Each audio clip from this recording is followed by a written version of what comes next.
নমস্কাৰ প্ৰিয় বন্ধু বান্ধৱীসকল, প্ৰথমে মোৰ জীৱন সংগ্ৰাম ইউটিউব চেনেললৈ সকলোকে স্বাগতম জনাইছোঁ। জীৱন শৈলী মানে কি বুজা যায়, জীৱনত সংগ্ৰাম কিমান প্ৰয়োজন, তাক ভালকৈ বুজি পাবৰ হ'লে আপোনালোকক মই চিনাকি কৰাই দিম আমাৰ গাঁৱৰে এজন যুৱক, যিজন যুৱক শাৰীৰিকভাৱে অক্ষম হৈও তেখেতে বৰ্তমান জীৱনত জীয়াই থকাৰ এটা পথ বাছি লৈছে। তেখেত আমাৰ দাপনিবাৰী সমগ্ৰ অঞ্চলৰ এটা উদাহৰণস্বৰূপে তেখেতে কাম কৰি আছে, যাক আমি ভালকৈ চিনি পাওঁ। আহক আপোনালোকক মই তেখেতক চিনাকি কৰাই দিওঁ। মানৱ দেহৰ প্ৰতিটো অংগই মূল্যৱান। এটা অংগৰ অনুপস্থিতিত মানৱ দেহৰ কি দশা হয় সেয়া ভুক্তভোগীয়েহে বুজি পায়। মৰিগাঁওস্থিত দাপনিবাৰী গাঁৱৰ যুৱকজন যেন সম্পূৰ্ণ ব্যতিক্ৰম। কি কৰিব নোৱাৰে তেওঁ? ধান ৰোৱা, আলি কটা, মাছ মৰা সকলোতে পাৰ্গত তেওঁ।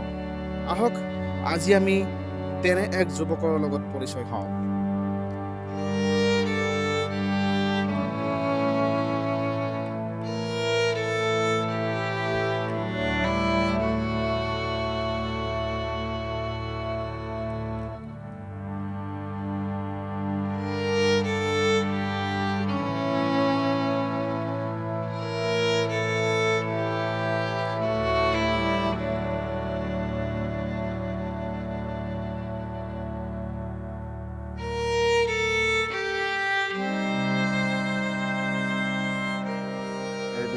হয়, বৰ্তমান আমি আহি উপস্থিত হৈছোঁহি ঋতু সিং মাছলাই বাসগৃহত। ঋতু সিং মাছলাই বাসগৃহতো আমি আমাৰ কেমেৰা পাৰ্চন ৰাহুল কুমাৰ ৰহাঙক অকণমান পৰিৱেশটো দেখাব অনুৰোধ জনাইছোঁ। কি পৰিৱেশত বৰ্তমান ঋতু সিং মাছলাই বসবাস কৰি আছে আৰু তেখেতলোকৰ যি ঘৰৰ সকলো সদস্য, এই সদস্যসকলে কেনেদৰে জীৱন যাপন কৰি আছে আৰু ঋতু সিং মাছলাই জীৱনত কিমান ঘাত প্ৰতিঘাত সহ্য কৰিব লগা হৈছে বা সংঘটিত হৈছে তেখেতৰ জীৱনত, আমি সকলোখিনি জানিবৰ কাৰণে চেষ্টা কৰিম। আমি বৰ্তমান উপস্থিত হৈছোঁ ঋতু সিং মাছলাই বাসগৃহত। আমি কেমেৰা পাৰ্চন ৰাহুলক সমগ্ৰ পৰিৱেশটো দেখাব অনুৰোধ জনাইছোঁ ঋতু সিং মাছলাই বাসগৃহটো।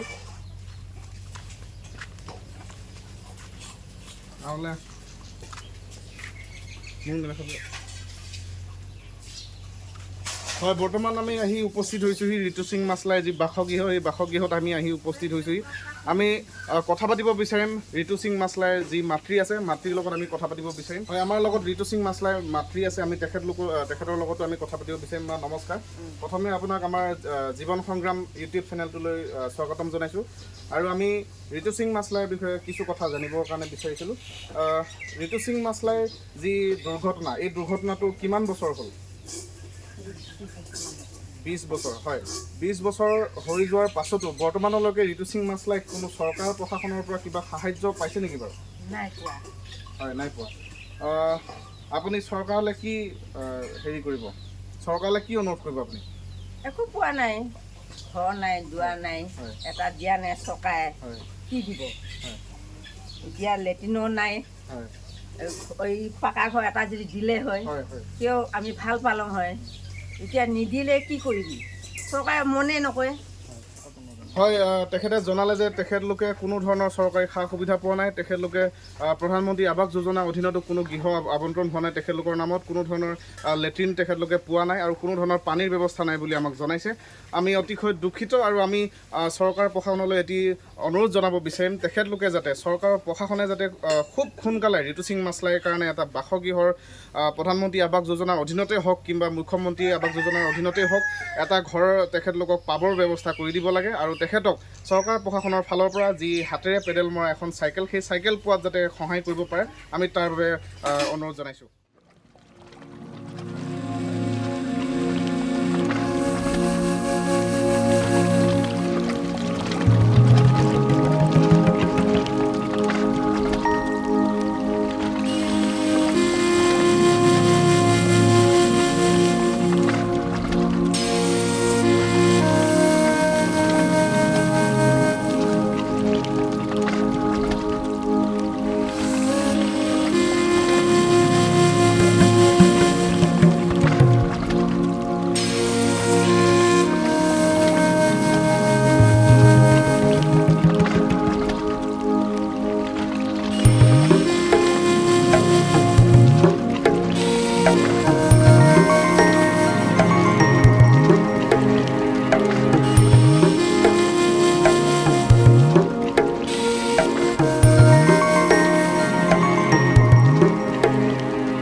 হয়, বৰ্তমান আমি উপস্থিত হৈছোঁহি আমাৰ কপিলী নৈ কিনাৰত। আমি কপিলী নৈ কিনাৰতে সেই বিশেষ যুৱকজনক আপোনালোকক আমি চিনাকি কৰি দিব ওলাইছোঁ।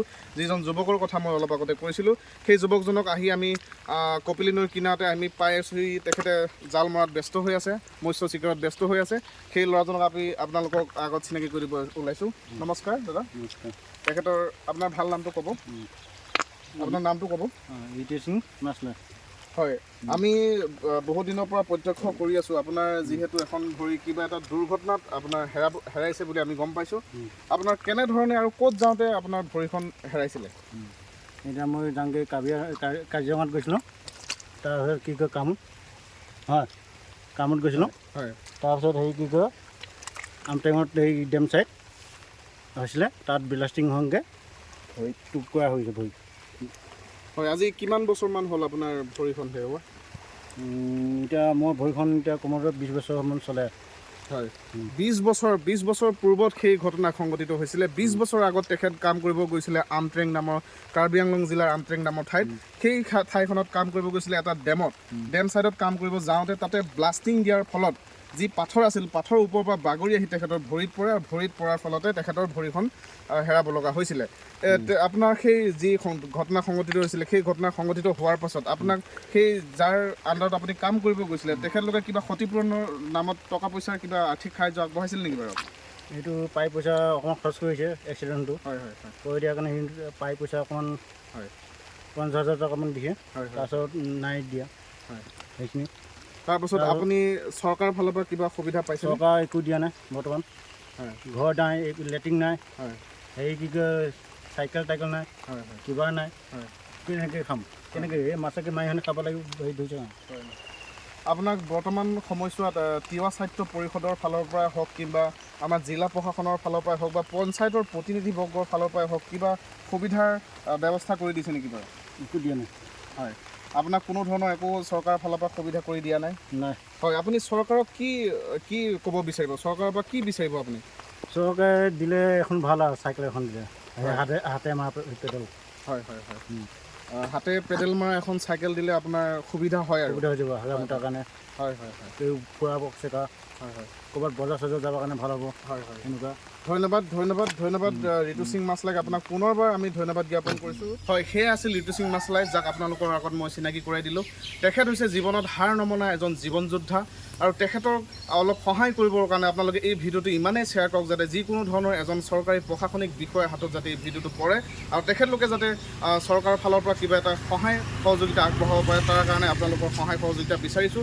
আৰু এনেকুৱা ধৰণৰ ভিডিঅ' পাই থাকিবৰ কাৰণে মোৰ চেনেলটো ছাবস্ক্ৰাইব কৰিব, আৰু লাইক কৰিব, আৰু শ্বেয়াৰ কৰিব। ধন্যবাদ।